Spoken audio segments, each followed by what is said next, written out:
anybody has other questions. I talked initially on my initial presentation about the $110 million case.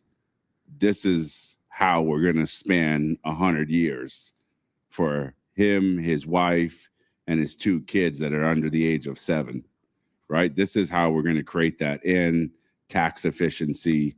And his folks at major trust companies and fancy estate planning folks that he's paid a lot of money to, nobody brought them this type of strategy.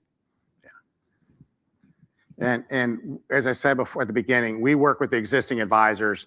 And if they need somebody, like if we're putting together a preferred partnership, the incumbent attorney might say, we don't want to do that. You know, just we'll use the canned document. Let you bring a lawyer in for that. We obviously bring a charitable specialist in, but the incumbent estate planner can stay there, the incumbent accountant. Now, if they need to upscale their advisors, which happens, right, in every industry, then they do it. But the typical thing we get is, oh, they already have a tax accountant. Great. We hope they do. And as Mike said at lunch, the smarter they are, the better they are. It's easier because they're going to have a conversation when we're not on the call. We'd rather have somebody that's competent and can sit down and look at this and look at the risk. And really, when it gets down to, if you understand legal opinions, most of the stuff is a should legal opinion. It is very high likelihood. We stay in the low risk. We're not pushing ideas that are getting intentional IRS scrutiny. And not against anyone that's doing conservation easements or other things like that out there, but we stay away from lightning rods. We'd rather never have our client audited, but we're ready if they are. Thank you very much. Thank you.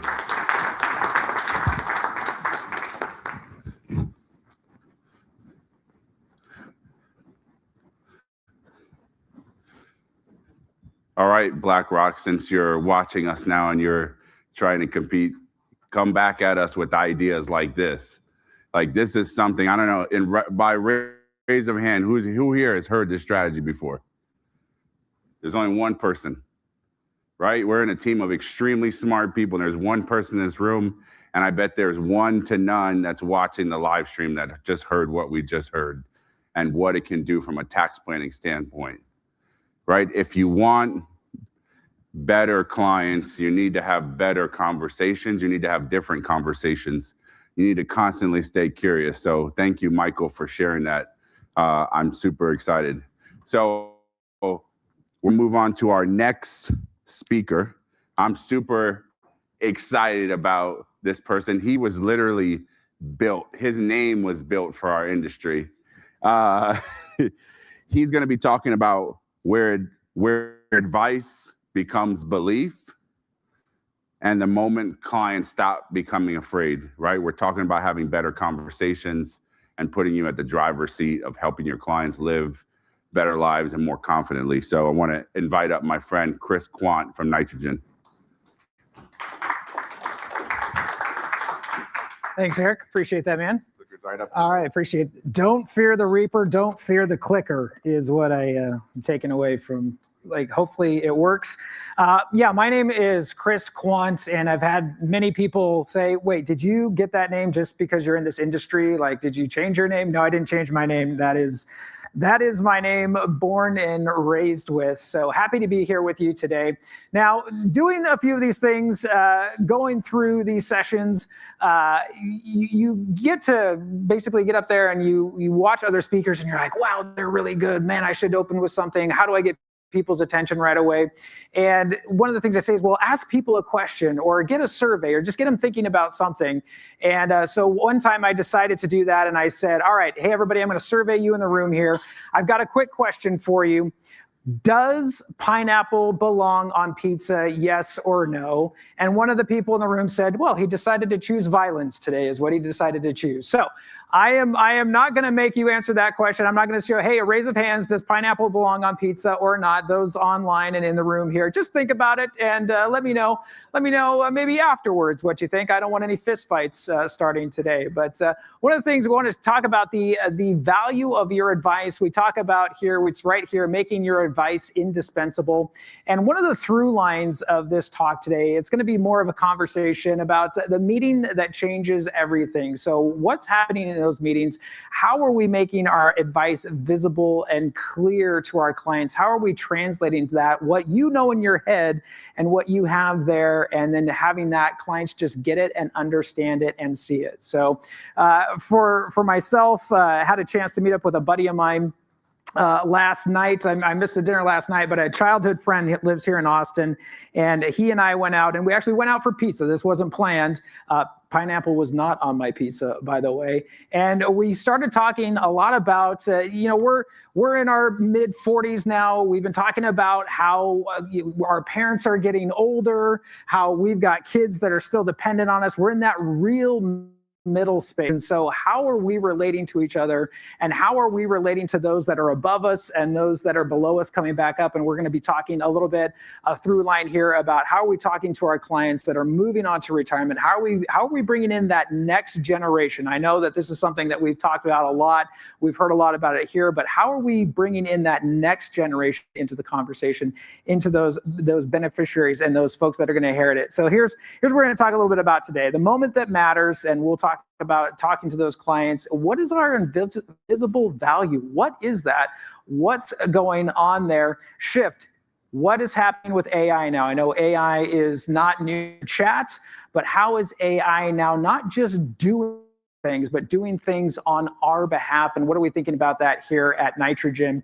We'll talk about the tax conversation. A lot of conversations about taxes here and how do we optimize strategy and tax. And one of the things here at Nitrogen, we are entering the chat into that and how advisors can start showing the value of your advice when it comes to those tax conversations, the legacy conversation. And if we've got some time, we'll do a little bit of Q&A. We probably won't go the whole 50 minutes here, so we'll probably have a little bit of time here at the end. But as we want to talk about the moment that matters, so as we're settling in here, one of the things that I want you to think back in is think about your probably, for some of you, long history of meetings with clients. And perhaps, I know, just as human nature, probably the negatives are the ones that are going to stand out, like, oh my gosh, that client, that went sideways so fast. I don't even know how we got there. But I want you here in the room and online, if you're watching, to think about a meeting with a client, and think about, maybe it was your best meeting ever, or maybe it was one of those meetings that went sideways. And you look around all of a sudden, like, I don't know how we got here. But I want you to think about how maybe it's a meeting where a client walked in with questions, or maybe they were a little confused, and how you were able to take that and you were able to move that towards clarity. Now, I've been with Nitrogen for about a decade now, so it's been a hot minute that I've been there. And if you're like, Nitrogen, I like the purple. Okay, well, was that something before? It was Riskalyze. So if Riskalyze sounds familiar, that's who we are. Different names, same heart, same people. I've been there, again, for over a decade now. And during that time, you get to hear not only firsthand, but you get to hear a lot of stories from my coworkers, the folks that I've worked with, and also I've been talking to advisors all of these years. And it's been really cool to hear stories of how they've talked to their clients, how they're relating to their clients. And I had this advisor that a coworker shared with me, but it stuck with me. And it was actually just after he had gotten off of a call with this advisor. He said, you guys, you got to hear this, because I just talked to an advisor and he was telling me how, I asked him, like, hey, how are you using Nitrogen? How are you starting to use it in your meetings? And he shared with me, he said, listen, I had a gal come in. She was a referral. She came my way. And she had just lost her husband, been married 40 years. Husband had been managing done all the finances. He passed away. And now all of a sudden she's in the driver's seat, and she was going through it, and she was with a large bank, and she was sitting down with the advisors at the bank, and they were running through everything, and she was getting up to speed on all of these things. And he said that something didn't feel right. Something felt off. She didn't know what it was, and so she thought, and very wisely, she thought, maybe I should get a second opinion. And with advisors, I tell y'all, I feel like you're doctors a lot of the times. People come in for a second opinion because something doesn't feel right, something feels off. And this advisor, who was using, at the time, Riskalyze, now Nitrogen, he said, well, let's see if we can see where the pain is coming from. Let me say, doctor, it hurts when I do this. Doctor says, don't do that. Well, let's see where we can figure out where that pain is, so that we can identify maybe where you're feeling something's a little bit off, where that gut instinct, because you're your individual, you're not your husband. Things are going to be a little bit different now. So advisor sat her down, took her through the risk questionnaire that we have, the risk assessment. She got her number. Now we can say things like, no, maybe you're a little bit more conservative, you're moderate, you're aggressive. And those are good starting points, but it's a bit subjective, because that could mean something different to me, conservative, than to you, than to the next person that walks into the room. So how are we helping them pinpoint exactly where you're at? So she went through there, got her risk number, and the advisor said, well, I'm going to get all of your underlying holdings. I'm going to get your portfolio. I'm going to put it here inside of Nitrogen. I'm going to get a risk number for there. And we got that number. We got your number. Now I'm looking at how you're invested right here. And actually there is a gap there. So you're actually, what you were feeling was correct. You were justified in feeling that something was off, something was a little bit missing. And so between just having those two numbers, had a referral here, got her personal risk number, got the number of her portfolio. He said that was the ACAT 4 moment. That was the time when she said, okay, that's it. You convinced me with what I have right now that is what I need to get all the information to say, like, you have my best interest in mind. You are actually looking and you're giving me something that I haven't seen before. So I'm able to see this advice, and I'm able to picture where this gap is of what's missing and what I need to do to go forward. And I've heard that story a lot of times, with that ACAT 4 moment where they just said, okay, yep, I see it. You don't need to tell me much more than that. And that's what I need to go forward. So maybe those are moments in the meeting that matters, something like that. So one of the things that for a lot of the folks in the room here is thinking about when those clients, they went from maybe confusion to clarity as they're going through. And I want you to think of that as you're going through that. You know, you guys are here giving good advice. It probably isn't a problem for you. Like, you're here, you're doing the work, but you're here to find out. You're here to seek out new information. You're here to seek out new life and new civilizations, to boldly go. Just seeing if you guys are paying attention. So the 2 o'clock doldrums, like, is he quoting Star Trek right now? I think he is. I think that's Star Trek. No. So you guys are here. You guys are A players. You wouldn't be here in the room and online if you weren't A players, if you weren't delivering that good advice. But how are we bringing those clients, again, from that confusion to that clarity? How are we showcasing that value of that advice? So as we start to think about that, here we go. So I want you to think about what happens in that meeting that earns the client's trust and keeps it, because that advisor, like, the technology was cool. It helped him show something, but technology, okay, it's cool. But what he was able to do with the technology, what he was able to use it for, to say, hey, listen, here's a valid second opinion. Here's some valid data that you can take and use that in your benefit. Use that technology to, again, earn that client's trust, to build that trust, to close that gap. That has value. So let's talk about value, talking about invisible value. Now, in our industry, I think some of the best advisors in our industry are doing more for their clients than their clients will ever fully know. I'm going to say that. I'd say the top performing and the best advisors in our industry are doing more for their clients than their clients will ever fully realize. Let's just think about that. Now, that may sound like a compliment, but that's actually a problem. The problem is if your clients can't see the value of your advice, if they can't understand it, if they can't believe it, if they can't feel it, if they can't explain it to their spouse, to their kids, to their golf buddy who inevitably has a guy or a gal that probably has some secret magic elixir potion, then they're going to be missing. They're going to be missing the value of your advice. And so one of the things we like to say is, like, hey, let's show that the very core, the very DNA of Nitrogen and Riskalyze was to bring that invisible value and make it value, because if that value is invisible, it doesn't retain those clients, because, again, well, I've got somebody over here and they can sure show you the way. It doesn't lead to those referrals. We've been having a lot of conversations. Armando, we were talking a little bit about getting referrals today, and have some great questions of, like, how am I getting out there? How am I getting my name out there? How am I creating that value so that people come and say, oh my gosh, Armando, you are doing amazing work. I got, like, somebody that needs to talk to you. I want you to do for them what you're doing for me. So how are we making that advice visible for them? And then certainly for the next generation, if they're not seeing the value of your advice, it's certainly most likely not passing on to that next generation, and that wealth is going out of your practice. So some examples of where those gaps might live. It could be in that tax knowledge gap. So we see, I love Stephen Jarvis here. I had a chance to do some webinars with him. It's so cool, all the stuff that he brought.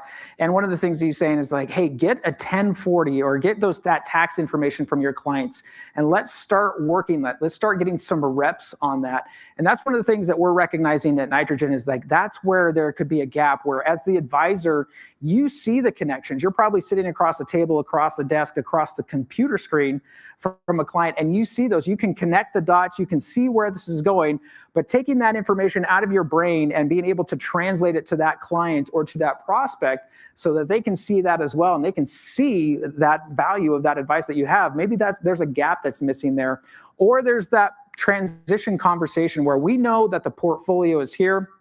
Chad and I were talking a little bit earlier about that, and how we have some clients that came in. We got this book of business that came in, and the other advisor was potentially chasing returns, and that actually doesn't necessarily fit where the client is at. And maybe they think it does, but you as the advisor, you as the one that is taking the whole picture into the conversation. I like how Eric kicked all of this off, and he said, are you advisor 1, 2, 3, or 4? What are you doing? Are you just specializing in a certain thing, or as you are advisor 4, working to open up, at least having those conversations with your clients? So we're addressing those things. So we're bringing those things up. That is very, very valuable. So having that tax knowledge and closing that gap, having that transition, say, I can see where they're going and where they need to get to, especially from like a risk perspective and from that profile. Yeah, maybe we need to de-risk this a little bit, and maybe we're not getting the returns, but also we're going to bring some more stability to you.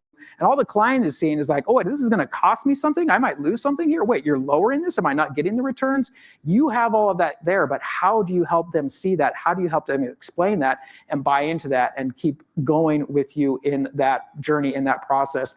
And then next one is, and again, this is a big one. This is the advantage of speaking later on, is you hear numbers, you're like, oh wait, that puts a number to what I want to talk about. With this great transfer of wealth. I mean, we've been hearing probably ad nauseum about that, but 46, I didn't know it was that big of a number, $46 trillion. So that gap in like, where are we bringing in that next generation in there as that reshapes the industry? I want to read this here because I don't want to get it wrong.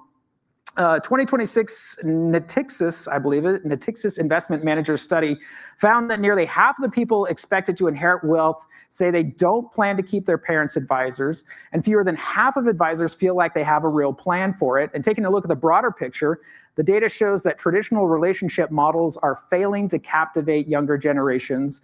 According to reports on the study by platforms like Barron's and Investment News, younger inheritors are actively looking for advisors who support different asset classes, such as private markets and digital assets, and offer digital-first interactions. So again, why are we here? Why are we seeking out this information? Why are we seeking to up our game to get stuff like this so that we can move forward? Because having those conversations, bringing that next generation in, listen, these are smart people. I'm the parent of a couple of Gen Zers, and these people are quick and they are smart and they move fast. So as those Xers and Zennials and Millennials, and even now those Gen Zs are coming up in here and they're being in the conversation, like these are folks that are raised on the internet. These are folks that have that digital interaction. These are folks that are thinking different and outside the traditional model. So how are we thinking about how to have those next conversations? Because typically, if we're not doing that now, they're going to switch that conversation. That relationship with them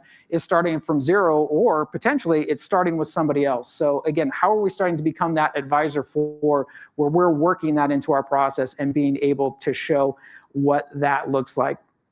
So it's here, it's happening. We were on an all hands meeting. Let's just keep this between you and me and the ones in the room here, and I guess online. But I was in an all hands meeting, and this where we, about once a quarter as a company, it's the most expensive meeting in the company, where everybody basically gets all together and online, and we're kind of getting synced and aligned.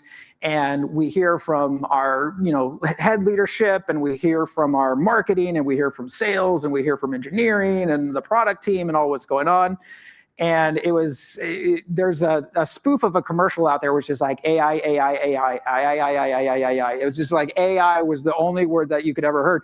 And we use Slack, and I Slacked one of my coworkers. I'm like, is there a term for AI fatigue, like AI conversational fatigue? Because all I'm hearing is AI. And now don't hear me wrong. Like it's definitely, it's beneficial, and it's helping us improve so many things and be able to work smarter and faster.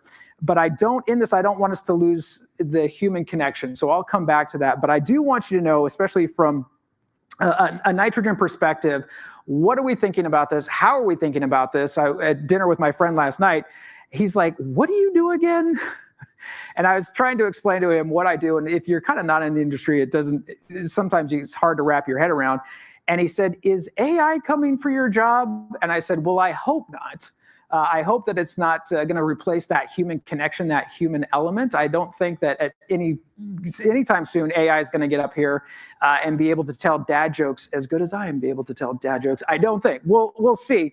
But I want to talk about how AI can start doing the thing that I think AI is intentioned to do and can be purposed for us to do. And that's AI doing the work for us. And inside of nitrogen, we're calling that nucleus. So if folks ask me like, hey, what's new in nitrogen? What's going on? What are you guys doing? Where are you guys thinking? Where's the ball going?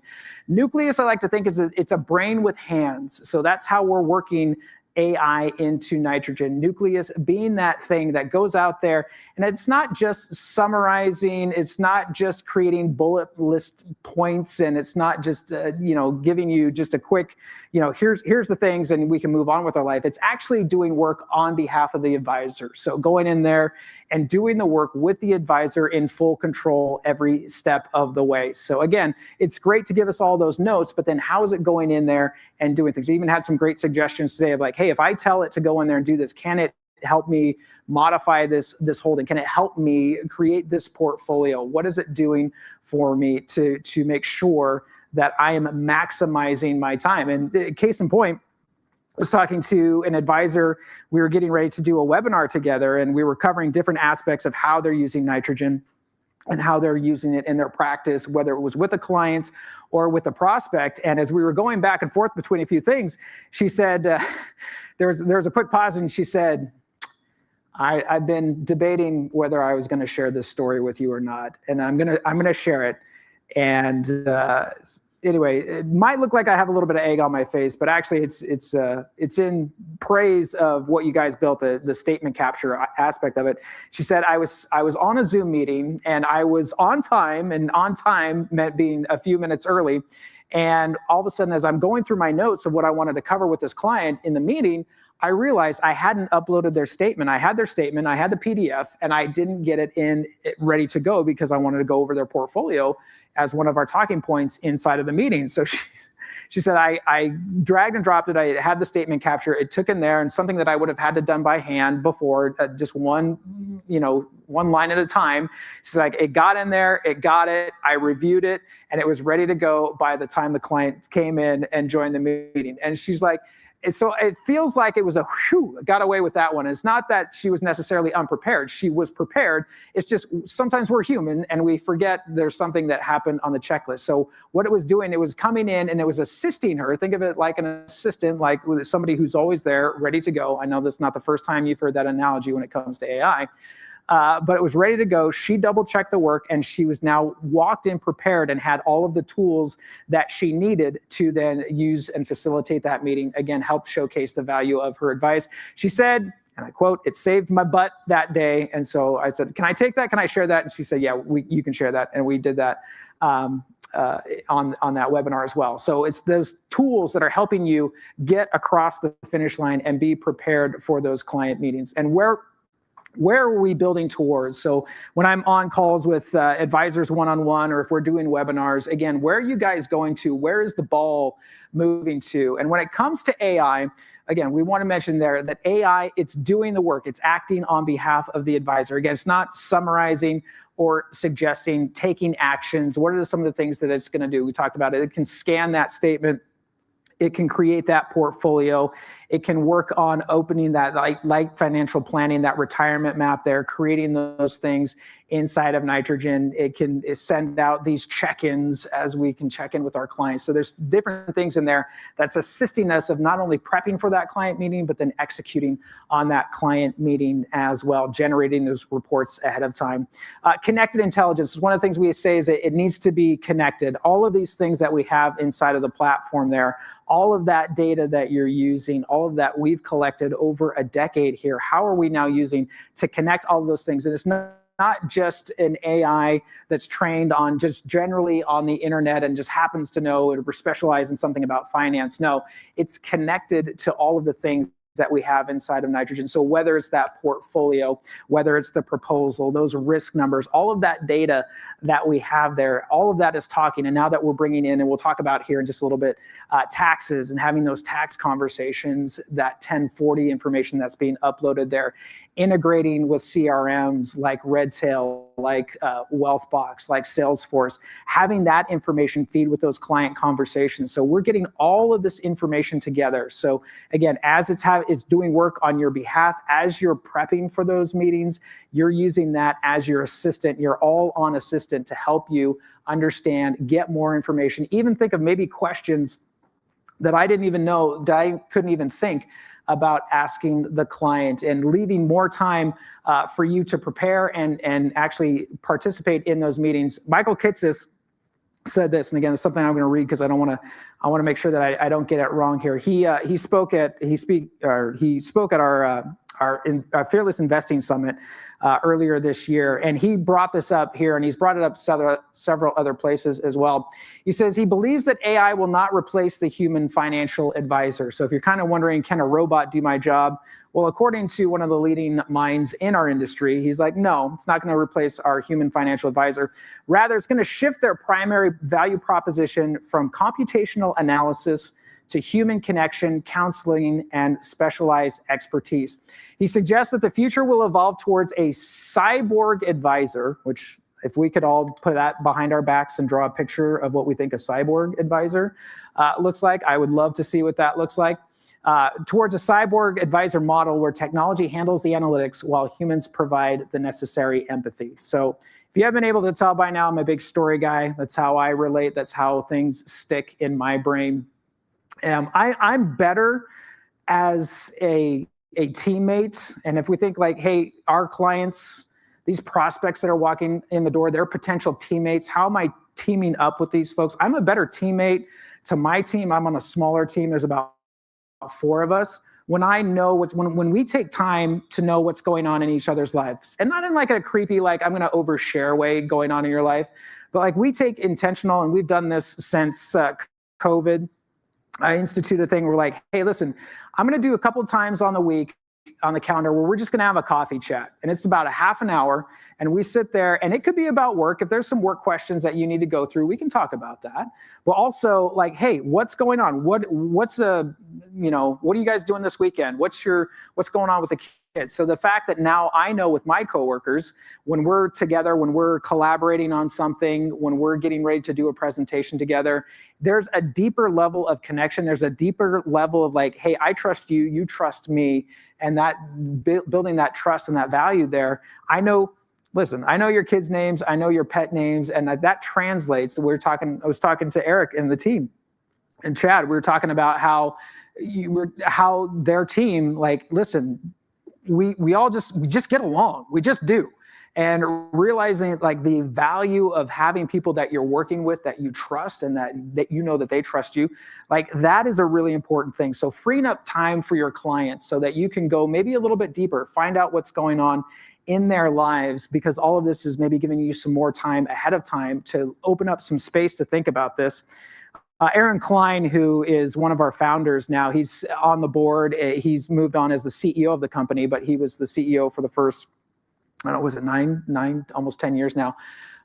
he shared this story. I saw it on LinkedIn, so it's out in the public sphere. So I figured if he put it out there, as long as I cite him, I can use this story too. But it was pretty impactful when it comes to this. And he said he was talking to an advisor recently, and he said this advisor shared a story how he had sat down, he had did an update meeting with his clients, and he had gone through all the numbers. He had all of the updates, he had all of the numbers, he had all of the stats and everything that needed to matter that the client would know what's going on with their portfolio, what's going on with their financial journey. He failed a little bit, and he found this out later, to actually ask the client what was going on in their lives and why that advice that he brought, not that it was the wrong advice, not that it was bad advice, it was advice, it was the right thing, but it didn't open up the personal side of the conversation, because he was interested in ticking those boxes, which were good, but he found out through a mutual friend after that this client of his was dealing with prostate cancer. And so that was the first thing that was on his mind. That was the most basically top of mind thing. And he said, I had the meeting, but I didn't have the meeting because I didn't take time to actually dive into that personal part of the conversation and just say, hey, what's worrying you? What's top of your mind? So if I could encourage us now, as we're thinking about how we're walking through our meetings with clients, if we're not taking time to have, and I know that you do, but I want to put this as a reminder, if we're not taking the time to ask those questions, to free up some space inside of those meetings to say, hey, what's important to you right now? What's going on? What's top of your mind? Let this be a reminder for you that let's create some space for that, to not only go through those metrics, but to also go through the metrics of life and make sure that we have them, not maybe the counseling hat on, but just the personal hat there as well. And all this to say, with all this coming in, all of this help that's happening, the advisor's judgment doesn't change. It's how fast and how clearly that judgment reaches the client. So again, we get all of that information there, and then we can free up some time to even say, hey, tell me else what's going on in your life. What else should we be talking about? Talking about from obligation to opportunity, what does that look like? Well, in the tax conversation, again, a lot about taxes here. At Nitrogen, we think that's probably one of the most measurable and visible opportunities for advisors to come in and show the value of your advice is in that tax conversation. And as a company now, we're moving and have moved in that direction where we can help surface that up for you. So like Steven said, like, hey, you should be thinking about collecting tax documents from your clients, if nothing else, to get the reps in there, like I said, to get in there and learn how to read them. Now, we've got Tax Center. How are we helping, again, connect those dots for clients? How are we helping them see that it's not just, because it could go, here we are, we're going to be a very generic conversation about taxes, or we run the risk of spinning down into the weeds. And all of a sudden I'm in areas where, God bless the CPAs in the room, right? Like that, but also like, that's not my jam. That's not my deal. And we had the question here yesterday about like, listen, I'm nervous about going too far into the weeds. Like, how much tax education do I need to have? And where am I crossing a line there to where it's like, I don't want to be giving you advice that I shouldn't be giving you. Where do I need to do that and kick that off? And here's where we say, again, in Nitrogen, how are we coming alongside the advisor to help them showcase that and show the client in a way that they'll understand, in a way that is just like, aha, I get it. Because one of the things that I've loved about being part of Riskalyze and now Nitrogen, in the very DNA from the very beginning, it has been this idea that, listen, we want to make this visual. I want to make it so that the clients can just sit down and very complex things that could be like, listen, you're not going to use this in your everyday life, Mr. and Mrs. Client, Mr. and Mrs. Prospect, who are coming in here. But as the advisor, I can take these concepts, I can take this data, and I can surface this up in a way to you that is easily understandable, that makes sense. There's a lot of numbers happening, but I want to give you the framework to understand where we can make sure that through this entire journey, you not only know where you are, where your personal comfort zone is, but where that translates into your portfolio and where we're going to go with that, whether it comes to light financial planning or when it comes to talking about things like taxes in here. And the entry point is pretty simple with using this Tax Center option. It's dropping in a 1040 there. It's uploading it, again, letting AI do the work, letting the assistant do the work, grabbing that 1040, and then surfacing up. We have a snapshot that surfaces up there. You can see an image of what that looks like a little bit on the screen there. So again, we're breaking it out. I am a big fan of pictures and colors. That's my thing. That makes it simpler for me. I'm like, ooh, okay, I think I can get that. If I can start to understand that, then your clients and your prospects can start to understand that as well. So we can go in there, we can see things like income brackets, deductions, opportunities that are in there, maybe some opportunities surfacing up that we might be missing, or we have missed or could have missed in the past. So we're not talking just taxes in general, but it's specific to that particular client, to their particular needs. Again, like Steven said, he's like, it's all right there. All of their information is right there on the tax documentation. So why wouldn't we take that and start running that through? I was talking to an advisor who has started using this. This is a newer thing. And as I was talking about, like, hey, how are you using this? He said, I'll take it with prospects, because as we're going through and we're seeing some information, or even just, I've got just a generic one up there. He said, I'll be he said, I do a lot of meetings virtually, but I'll throw up this snapshot scene on the screen there and just say, hey, listen, as part of what we're going to do for you, we're going to take a look at this, and we're also going to talk about your tax situation and things that might be missing and things that we could take advantage of. He says, I put it up there for just a little bit, and then I take it down.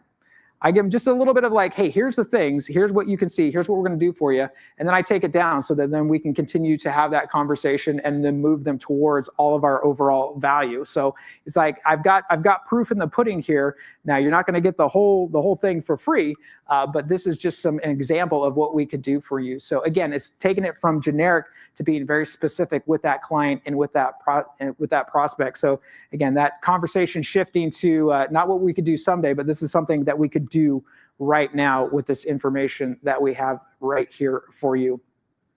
So again, here, not that we're looking to be a CPA. Again, God bless the CPAs in the room, but it could be, again, looking at that advisor for the one who's having that conversation first. Because again, what if they're like, well, there's an advisor down the street that's willing to have that conversation with me, so how can I bring that up and have it be a part of it? Not only with that snapshot, but there's also insights there. So there's an insights tab where it's using AI to go and look at all of that 1040 and then say, hey, here's some insights on all these different facets here about Medi-Cal and Medicare and IRMA and all that good stuff, all that stuff that you tax folks will know, and that you advisors will probably know and want a little bit more insights in, that I can talk to that and have those talking points with the client. So it's not just leaving you high and dry, but like, hey, here, you might want to bring up this as well.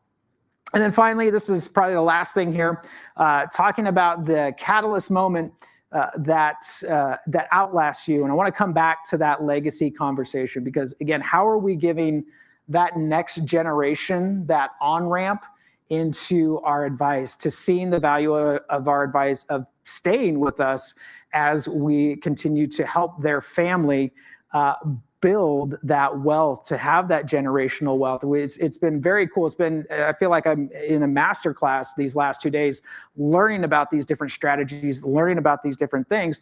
And that's all really great. And we have these clients that have spent a lifetime building up all of this wealth, building up all of this net worth, building up all of the things. But when it comes to now passing it on to the next generation, again, having those conversations, it could be hard to go into those conversations with the kids, with the beneficiaries. It's how do we start, not just start from zero there, or is it even already starting with another advisor? But how can we start to work in those legacy conversations? And that's where we like to say, like, hey, we want to help advisors, again, be able to show and picture that. And one of the ways that we can do that is using this thing that we're calling now called, so this is, if you're looking for what the shiniest new object inside of Nitrogen is, it's called Legacy Center here. So basically showing a client what they've built over their lifetime, whether it's that portfolio. We already have that portfolio information in there. Now we can start building in, we can put in the insurance. So do they have life insurance? What insurance do we have in there that we can show what that's going to look like? Eric said, hey, what's on the roadmap? What's some stuff that's coming down the line here? Legacy Center is one of the things that we're using inside of Nitrogen to help demonstrate insurance and show off insurance even better inside of Nitrogen than we have in the past. So that's a thing that's helping us now show, like, hey, instead of just on a piece of paper, here some percentages, like this is going to go here and this is going to go here, the client can now actually see what they've built, whether it's with that insurance, with that portfolio, et cetera, and then where it's going to go. So when I see oh, I've got, this amount is going to be split up between the kids. This percentage is going here. We're designating this percentage here. I've got this percentage that's going over to a charity over here. Okay, fantastic. I've got an idea of that.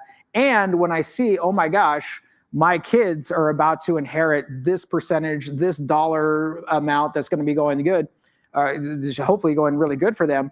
Do they have, who are they talking to about this? Do they have an advisor for this? Yeah, I should probably help assist in that as best I can for those kids to make sure that, listen, there's a reason that I trusted you as my advisor. There's a reason that I would like them to continue on with this and continue on with our generation of our family going through. That's where we have this thing called legacy key. So this is in the process of coming out right here. But again, how are we crossing that bridge? How are we making that introduction? So this is a client endorsed, branded from the firm introduction that goes out. It earns a place in the keep file, not a piece of paper, not just a random email that goes out, but it's a way for them to hold on to it. So when the time comes, and the time will come when the client passes and the estate transfers and the kids inherit the money, that they have now a way to get a hold of you as the advisor to say, hey, listen, you're my parents' advisor, you're my beneficiary's advisor. Here's how I want to get a hold of you and talk about what we need to do here with next steps. So again, keeping that all in the family here, keeping that inside of you, so that money isn't walking away from your firm. It isn't walking away from your practice. So again, the folks that were thinking, showing the value of your advice, you're not only showing it to the client there, you're showing it to that next generation, and hopefully keeping that funds and all that wealth for the next decades that are ready to come. So those are a lot of the things that are happening here in Nitrogen, helping to show the value of advice as you're going through it. So we like to say, invest fearlessly. It's not just a saying around here. It's what happens when the right advisors and the right tools are in the room together. So we want to make sure that you're able to help clients see that, understand it, believe it, and feel it as we're going through. So all that being said, I'm a little bit shorter here, probably finish here just a little bit early, but any questions before I wrap up my segment here, or any, like, what else is Nitrogen thinking about? Happy to answer any questions. And if I explained it that good and the vision is that clear, then please help out my Yelp reviews. That's awesome. All right. Well, thanks, you guys. And I'll be around for a little bit longer, but appreciate your time.